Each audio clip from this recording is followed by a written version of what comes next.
사무엘상 23장 1절부터 5절 같이 읽겠습니다. 사람들이 다윗에게 전하여 이르되 보소서 블레셋 사람이 그일라를 쳐서 그 타작 마당을 탈취하더이다 하니 이에 다윗이 여호와께 묻자와 이르되 내가 가서 이 블레셋 사람들을 치리이까 여호와께서 다윗에게 이르시되 가서 블레셋 사람들을 치고 그일라를 구원하라 하시니 다윗의 사람들이 그에게 이르되 보소서 우리가 유다에 있기도 두렵거든 하물며 그일라에 가서 블레셋 사람들의 군대를 치는 일이까 한지라. 다윗이 여호와께 다시 묻자온데 여호와께서 대답하여 이르시되 일어나 그일라로 내려가라 내가 블레셋 사람들을 내 손에 넘기리라 하신지라. 다윗과 그의 사람들이 그일라로 가서 블레셋 사람들과 싸워 그들을 크게 쳐서 죽이고 그들의 가축을 끌어오니라. 다윗이 이와 같이 그일라 주민을 구원하니라. 아멘. 오늘 본문은 오늘 새벽에 그 광야에서도 함께 하신 하나님에 대해서 또 광야와 같은 세상에서도 하나님께 물으며 하나님의 인도하심을 받고 가자라고 하는 내용으로 말씀을 이미 나누었습니다. 지금은 조금 더 후자에 집중해서 말씀을 나누어 보려고 합니다. 다윗의 생애 가운데 그가 어린 시절부터 하나님을 찬양하며 기도하는 예배자로 살았던 것으로 볼 수가 있는데 다윗이 어떤 상황에서 하나님께 어떻게 기도했는지에 대해서 무엇보다 곤란한 상황 속에서 다윗이 하나님께 어떤 물음을 던졌는지에 대해서 의외로 성경에 구체적으로 기록되어 있는 곳이 많지는 않은 것 같습니다. 아마도 이에 대한 대표적인 기록이 오늘의 본문이 아닐까 생각이 되는데요. 오늘 새벽에도 말씀을 드린 바 있지만 당시 다윗이 놓인 상황을 잠깐 설명해 드리면 다음과 같습니다. 사울에게 계속적인 도망을 다니며 숨어 지내던 차에 블레셋 가드까지 갔다가 다시 유다로 들어오게 되었지만 여전히 유다의 끝부분인 헤브론의 북서쪽 13km, 블레셋 가드로부터는 남동쪽으로 20km 거리에 있는 아둘람에 다윗은 머물고 있었던 때였습니다. 또한 그곳에서는 사울의 통치 아래에서 환난당한 모든 자, 빚진 모든 자, 마음이 원통한 모든 자들 약 400여 명이 다윗에게로 와서 함께 머물고 있었던 그런 시기였습니다. 근데 블레셋 사람들이 그일라를 쳐서 타작마당을 탈취해 간다는 소식을 들은 다윗은 하나님의 기름 부으심을 받은 사람으로서 외면할 수가 없어서 하나님께 이렇게 물었던 겁니다. 여호와여, 제가 가서 이 블레셋 사람들을 치리이까? 그러자 하나님 응답하시죠. 가서 블레셋 사람들을 치고 그일라를 구원해라. 하나님의 분명한 응답을 다윗은 들었지만 아둘람에서 함께 머물던 사람들은 다윗의 말을 듣지 않았습니다. 자기들도 어렵고 곤란한 상황에 놓여 있는데 게다가 사울에게 다들 그렇게 피신하고 있는 어떤 그런 상황인데 어떻게 그일라를 구원할 수 있겠느냐라는 것이죠. 그래서 다윗이 하나님께 한 번 더 묻게 됩니다. 여호와여, 제가 가서 이 블레셋 사람들을 참으로 치리이까? 하나님이 또다시 같은 말씀으로 응답을 하시죠. 그일라로 내려가라. 내가 블레셋 사람들을 너의 손에 넘기리라. 이제 다윗은 더 이상 주저하지 아니하고 아둘람 백성들을 설득하여 함께 그일라로 향하였고 싸워서 큰 승리를 거두어 그일라 주민을 구원해냈다는 내용이 본문의 이야기입니다. 여기서 그런데 질문할 수 있는 건 당시 다윗이 들은 것이 참으로 하나님의 음성이 맞을까라고 하는 부분입니다. 사실 오늘날 많은 하나님을 믿는 사람들 가운데 하나님의 음성을 들었다고 하는 경우가 있고 또 어떤 사람들은 하나님의 음성을 듣지 못한다고 말하는 경우도 있습니다. 여기서 우리가 분명히 짚고 넘어가야 하는 부분은 하나님의 음성을 듣는다는 것이 과연 오늘날 어떤 의미가 되는가 하는 부분입니다. 많은 분들이 하나님의 음성을 들었다고도 말하고 듣지 못했다고도 말하는 경우에 상당한 부분은 이 구약시대 아브라함이나 모세나 다윗처럼 무언가 기도하는 가운데 육성이나 마음의 뜨거움이나 평안이나 신뢰감 같은 것들로 느껴지는 느낌들을 이야기할 때가 많습니다. 물론 하나님께서 구약의 시대와 같은 방식으로 오늘 우리에게 아주 말씀하지 않으신다고 말할 수는 없지만, 그러나 한편으로는 오늘날 구약의 시대와 같은 방식으로 하나님은 말씀하지 않으신다고 말해도 틀린 말은 아니라고도 말할 수 있습니다. 그러니까 어떤 영적인 감동이나 신비한 역사로 하나님이 오늘날도 말씀하시고자 하시면 못하실 리가 없으신 것이 사실이지만, 그러나 하나님 오늘날 우리에게 말씀을 전하실 때에는 계시된 성경을 통해서 주로 전하신다는 것입니다. 그러니까 사실 하나님의 음성을 성경을 통해서 듣는 것이라고 한다면 우리 가운데 하나님 말씀을 듣지 못하는 사람은 아무도 없다는 거죠. 그래서 난 하나님 말씀을 들을 수가 없어 라고 말하는 거는, 그것은 다르게 말하면 무슨 뜻이냐면 난 하나님 말씀의 성경을 지금 읽고 있지 않아 라는 말이 됩니다. 예. 안 읽으니까 못 듣는 거죠. 예. 따라서 하나님 음성을 듣지 못한다고 말하는 사람은 하나님 음성을 듣는다는 말에 대한 의미를 오해하고 있기 때문에 그렇게 말하는 거죠. 아브라함처럼 모세처럼 다윗처럼 하나님의 음성을 들어야 하는 것이라고 생각을 하는데, 그렇게 들리는 것 같진 않으니까 들을 수 없다고 말하는 겁니다. 반대로 마치 자기가 아브라함처럼, 더 나아가 이사야 선지자나 엘리야 선지자처럼 하나님 음성을 기도하는 가운데 듣고, 길 가다가도 듣고 밥 먹는 가운데도 듣는다며 말하는 분들도 하나님의 음성을 듣는다는 것이 무엇을 의미하는지 착각하기 때문에 그런 말들을 아무렇지 않게 하는 겁니다. 하나님의 음성을 들었다는 사람들, 그래 하나님의 뜻을 깨달았다는 사람들은 기도 중에 들리는 마음속 소리나 확신을 이야기합니다. 하지만 이것은요, 매우 위험합니다.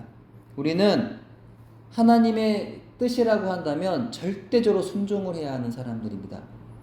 그렇다면 그 뜻이 무엇인지를 분명하게 알아야 된다는 거예요. 단지 어떤 마음의 확신, 뭔가 찌릿찌릿한 어떤 기분, 평안한 마음, 그거 가지고 하나님의 음성이라고 말하면 대단히 위험하다는 거예요.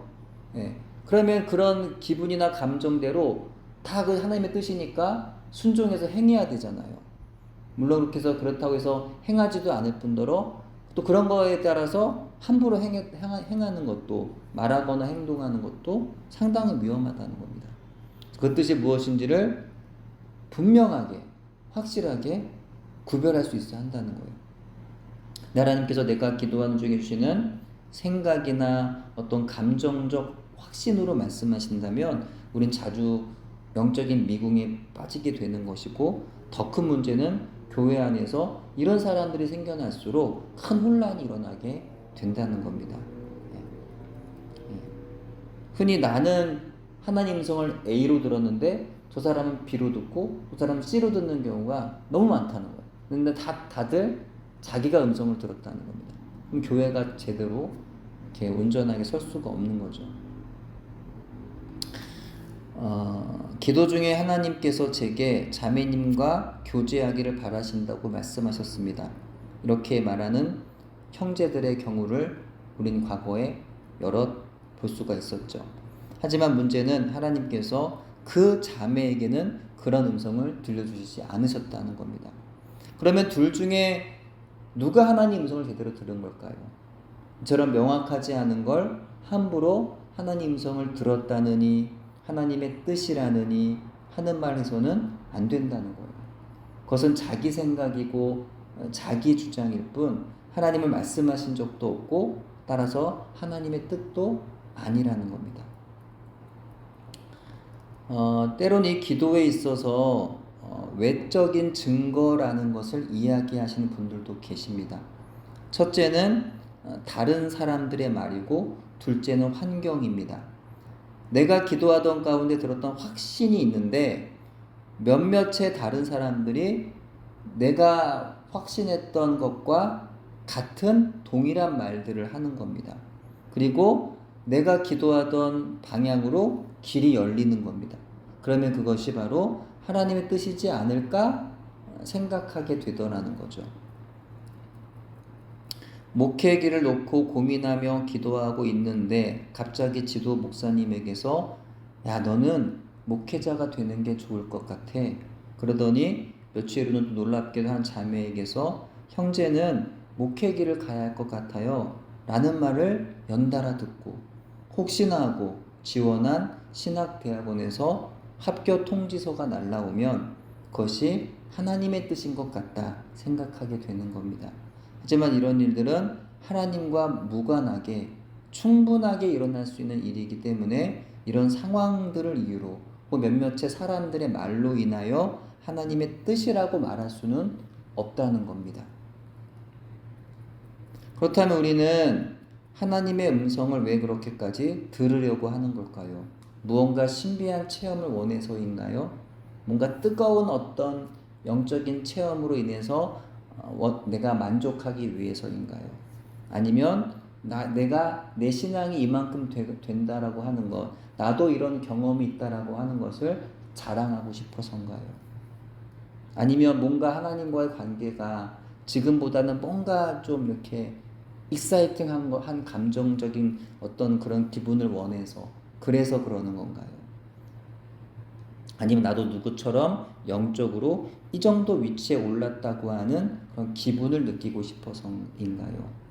아니면 하나님의 음성을 들어서 참으로 하나님 원하시는 일들을 더 열심히 그리고 더 많이 하고 싶어서인 걸까요?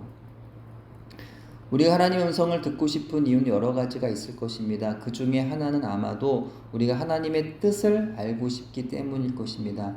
하나님의 음성을 들어야 하나님께서 정말 원하시는 것이 무엇인지, 무엇을 싫어하시는지 하나님의 뜻을 알 것 아닙니까? 그래야 다윗이 물었던 것처럼 하나님이 원하시는 방향으로 행동할 수 있지 않겠습니까? 하나님의 뜻에는요, 크게 두 가지가 있습니다. 말씀드린 대로 하나님의 분명한 뜻은 이미 성경에 모두 기록되어 있습니다. 이것은 이미 답이 정해져 있는 하나님의 결정적인 뜻입니다. 물을 것도 없는 너무나도 분명한 하나님의 뜻이라는 것이죠. 복음을 전할 것이냐 말 것이냐 그 자체를 고민할 필요는 없습니다. 하나님께서는 분명하게 복음을 전해라 말씀하고 계시기 때문이죠. 술 마시고 담배 피고 밤문화를 즐길 것이냐 말 것이냐 고민할 필요도 없습니다. 하나님은 우리가 정결하기를 온전하기를 원하시는 거예요.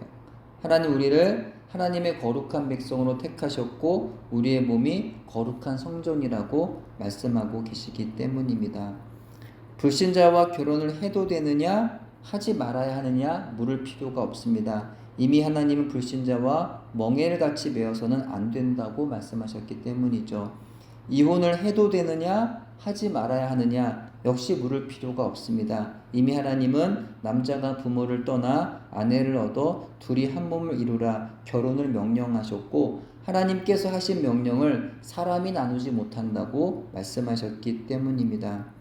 토저 목사님은 하나님이 이미 금지하신 것에 관해서는 인도를 구하지 말아야 한다고 했습니다. 또 그분께서 이미 허락하셨고 우리에게 명령으로 주신 영역에서도 마찬가지라는 것입니다. 그런 일에는 입도 뻥끗하지 말라는 것입니다. 하지만 그 이외의 다른 것들에 있어서는 하나님은 어느 쪽을 택하든 믿음 안에서 하는 모든 일들에 있어서 기뻐하신다는 겁니다. 쇠고기를 먹든 닭고기를 먹든 상관하지 않으신다는 거예요. 파란색 셔츠를 입든 노란색 셔츠를 입든 간섭하지 않으신다는 겁니다. 어떤 분들은 아주 사소한 것과 함께 물어라 이렇게 말씀하시는 분들도 있는데 꼭 그렇지는 않다는 거예요. 하나님은 무엇을 하든 네가 하나님 안에서 믿음으로 행하는 건 다 옳다, 다 기쁘다라고 말씀하신다는 거죠. 근데 이제 하나님의 뜻은 그 두 번째 측면으로 생각하게 되는 건데요. 성경에서 분명히 결정된 것은 아닌 상황에서의 하나님의 뜻입니다.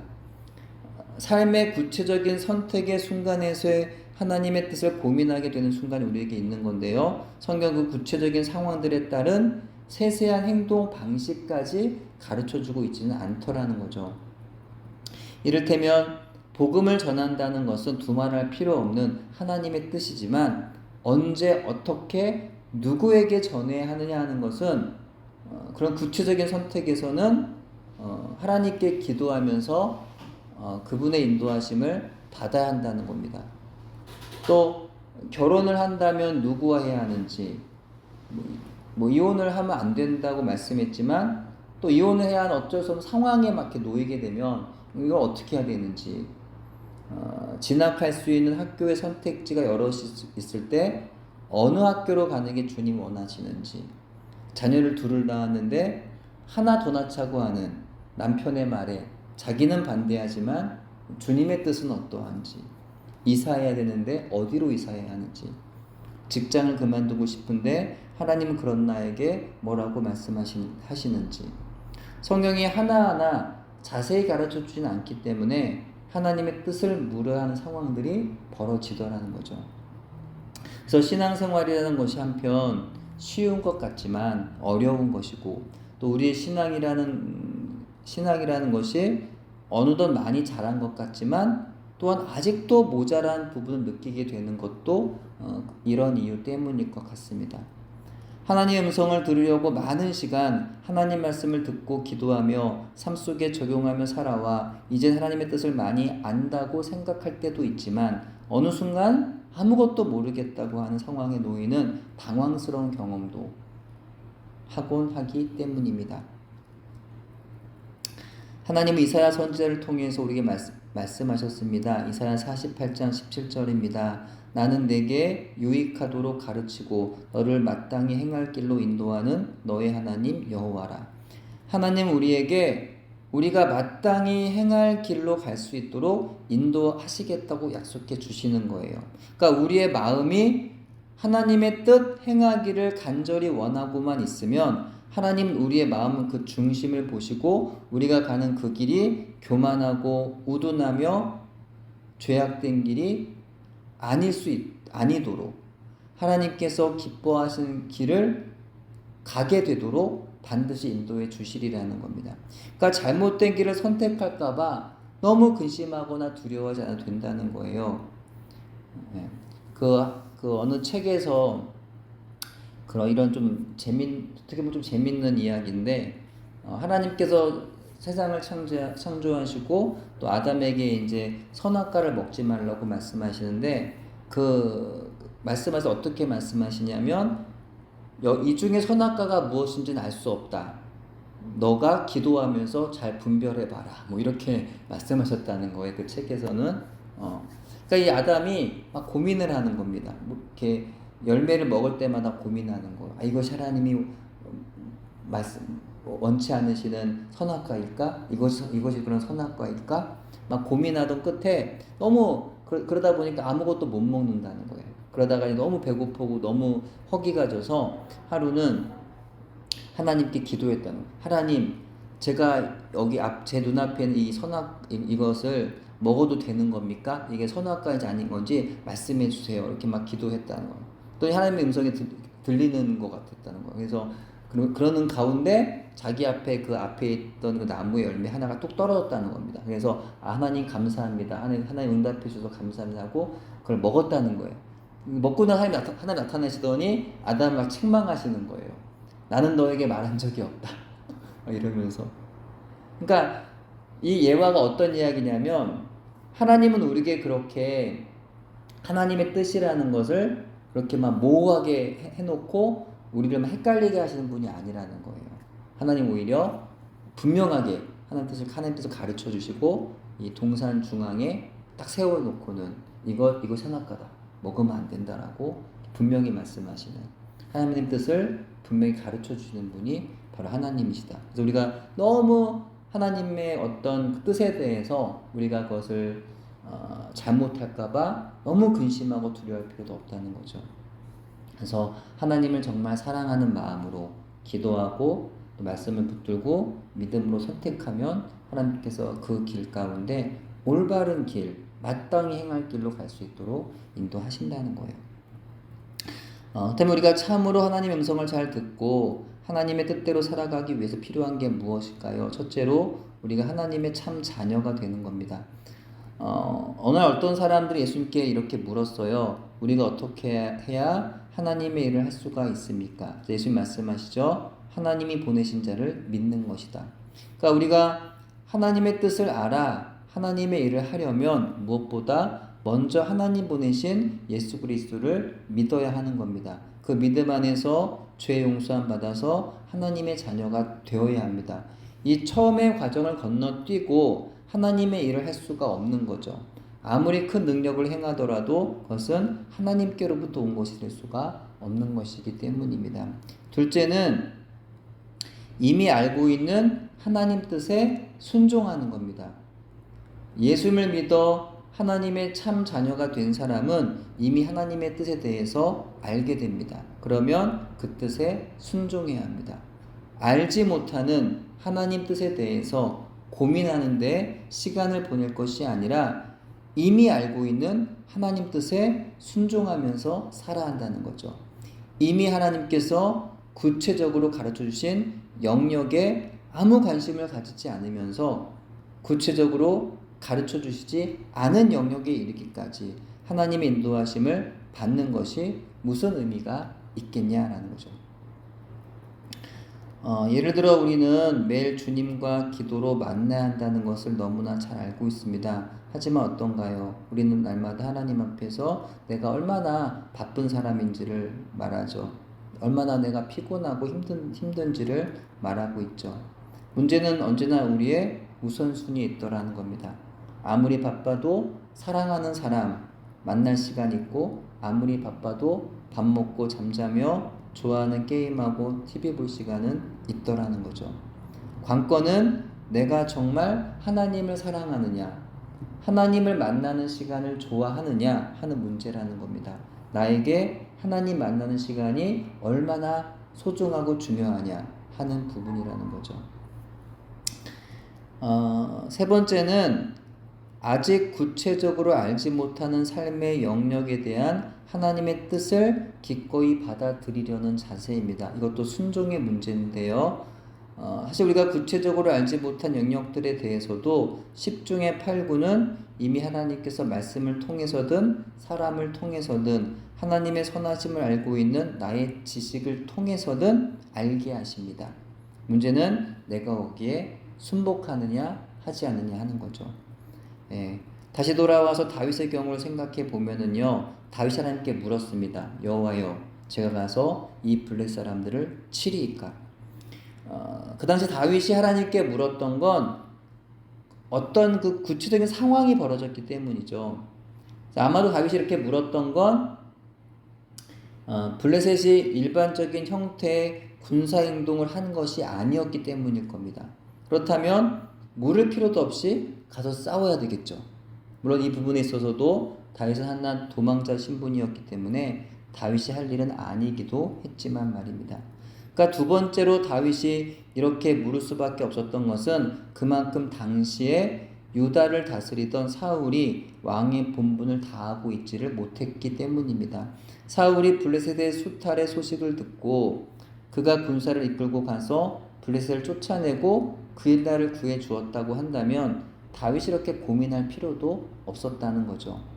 아무튼 이와 같은 상황이 벌어져서 다윗 하나님께 물었던 것이고요. 사실 그런데 다윗 자신에게 놓인 상황이 여의치 않아 물었던 것이겠지만 다윗은 이미 하나님의 뜻을 예상했을 것입니다. 그 예상대로 하나님은 그 일하러 가서 블레셋을 물리치고 그들을 구해 주라고 말씀을 하셨던 겁니다. 이런 경험들은요, 때때로 우리에게도 일어나요. 나는 하나님의 뜻임을 확신하고 있는데 함께하는 믿음의 형제들이 반대하는 경우가 있습니다. 사도 바울 역시도 예루살렘으로 가려 할 때 일단의 그리스도인 형제들이 만류했잖아요. 하지만 바울이 뜻을 굽히지 않자 결국 그들은 바울을 보내주게 됩니다. 따라서 하나님의 음성을 듣고 하나님의 뜻을 묻는다는 것에 있어서 때로는 그것이 사람을 통하여 들려올 때도 있지만 그러나 우리가 언제나 다른 믿음의 형제들을 의지할 수 없는 것은 하나님의 특별하신 인도하심에 대한 그 개인적인 나의 반응이 중요한 것이고 또 거기에 대한 책임도 내가 질 수 있어야 한다는 것입니다. 또 그렇게 하기 위해서 다른 사람을 의지할 것이 아니라 내가 하나님 앞에서 1대1의 관계를 통하여 하나님 음성을 내가 듣고 하나님의 뜻을 내가 분별할 수 있어야 한다는 거예요. 그 과정에서 다른 사람이 뭐라 말하든지 간에 하나님이 내게 주신 말씀이라면 하나님 말씀하신 대로 그 길을 걸어가야 한다는 겁니다. 그러므로 하나님의 뜻에 있어 가장 중요한 건 역시 이미 말씀하신 또 앞으로 말씀하실 하나님의 뜻에 언제나 순복하는 겁니다. 절대적인 순종이 없이 하나님의 뜻을 우리가 묻거나 찾거나 구하는 것은 이미 처음부터 그 의미를 상실하는 겁니다. 행하지도 않을 건데 하나님의 뜻을 알면 뭐합니까? 다윗이 만약 하나님의 뜻을 묻고 그분의 뜻을 알게 되었는데 하나님께 주님 역시 안 되겠어요. 저를 따르던 사람들이 만류합니다. 역시 그것은 저희가 할 일은 아닌 것 같아요. 라며 순종하지 않았다고 한다면 그게 참 웃기는 얘기가 되는 것이죠. 그러면 하나님의 뜻을 알기 원하며 하나님의 그 뜻에 순종하기를 원하시는 여러분, 그분의 아들 예수님을 믿으시기를 바랍니다. 그분 안에서 하나님을 기뻐하며 사랑하는 그분의 참 자녀로 살아가시기를 바랍니다. 그리하면 하나님께서 약속하신 것처럼 그분의 뜻을 알려주시되 우리의 뜻이 나의 뜻이 그분의 뜻과 같아지도록 일하실 것입니다. 그러면 우리의 인생은 예수님이 세상에서 그렇게 살아가셨던 것처럼 하나님께서 원하시고 기뻐하신 삶을 우리가 살게 될 겁니다. 이 멋지고 신나고 즐거운 삶의 은혜가 저와 여러분에게 임하기를 소원합니다. 기도합니다.